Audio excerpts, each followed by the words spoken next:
Já, komið sæl, ég ætla að gera hérna dæmi 2 með ykkur, dæmi 20 segi ég, og þá erum við hérna með svona mengjamynd eða vennmynd og þið þurfum að teikna sko 4 svona, því þið erum með 4 ólík mengi hérna.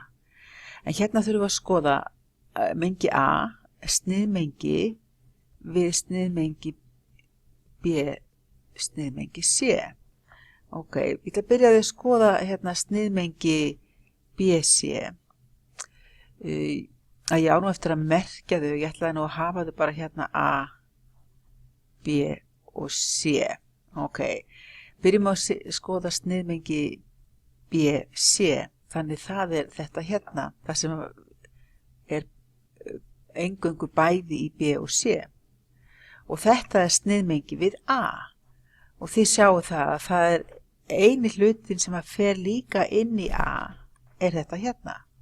Þannig að þetta mun þá vera sniðmengið A við sniðmengi, eða A sniðmengi við sniðmengi BC. Ok, skoðum B-liðin. Hann var svona og ég er hérna áfram með mengið A, B og C. Ég ætla bara að merkja þau öll strax svo það sé búið. A, B og C. Ok, hvaða mengi erum við að tala um hérna? Horfum fyrst á þetta. B samengi við mengið C. Ok, B, ef við fylli allt, það er allt í B og allt í C. Þannig þetta er mengið þetta hér, en þetta á að vera sniðmengi við A. Það er eingöngu sá hluti sem er inni í A-menginu líka.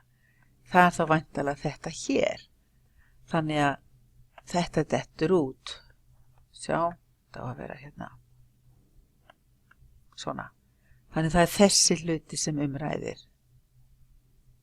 Ok, eigum við að skoða hérna C-liðin. Og ég vil fyrst horfa á þetta hérna. Ég er að tala um fyllimengi B. Fyllimengi B, það er þetta hér. Og það er sniðmengi við C. Og það er sniðmengi við C. Hvaða hluti af fyllimenginu fer inn í C líka? C, það var þetta hér. Þannig að við erum búin að útiloka allt þetta. Smá að stríða mér hérna. Tæknin. Þannig þá er ég búin að raun og veru að útiloka og þetta. Þetta er fyllimengi B sniðmengi við mengi C. Og hann dotti hérna út heitin af mengjónum. Ok, en þetta á að vera sniðmengi við A. Þá er ég að skoða eingöngu það sem að fer inn í A-mengið. Það er þetta hér, er það ekki? Þannig að þetta er þá dottið út. Þannig við erum eingöngu að tala um þennan búta hér. Ok, hér erum við sniðmengið AB sem er samengið við sniðmengi BC. Byrjum á því að skoða hérna sniðmengið BC, það er væntanlega þetta hér, og sniðmengið AB, það er væntanlega, því að hafa það grænt, það er þetta hér. Þannig við erum að tala um bæði bláa sem náði hinga líka og þetta græna sem var þetta hér. Og þetta á að vera samengið, þannig það eru öll mengin hérna. Ok, ég vona að þetta sé skýrt handa ykkur. En förum hérna yfir í dæmi 21 sem er líka skemmtilegt. Þá eigum við að lesa þessari mynd. Við erum að lesa þessari mynd og skrifa svona niðurstöðu. Hvaða mengi ræðir hér?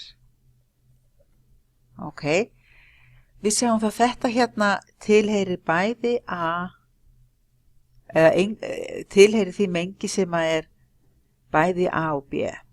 Þannig þetta er þá A sniðmengi C. Ok.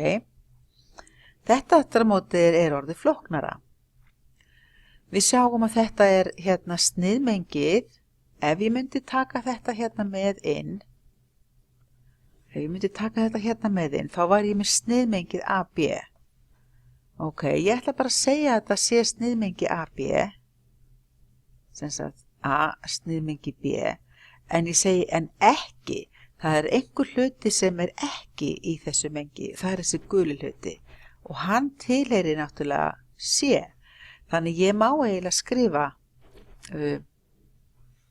en ekki C. Ok, þannig þá er ég komið svör. Ég gæti skrifa þetta líka á annan hátt. Ég gæti líka skrifa þetta A sniðmengi B sem er sniðmengi við þá fyllimengi C, af því að það er ekki C eða þá er það bara sniðmengi við fyllimengi. Því allt hérna innanborðs, það sem er hérna, ef ég myndi tala um fyllimengi C, þá er ég að tala um þetta, þetta og þetta. Ekki þessi hér, væntanlega. Ekki þessi hér. Þá er þetta fyllimengi C.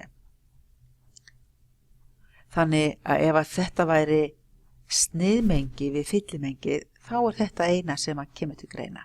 Þannig við höfum tvo möguleika hérna á þessu svari. Ok, ég vona að þetta hjálpi ykkur eitthvað.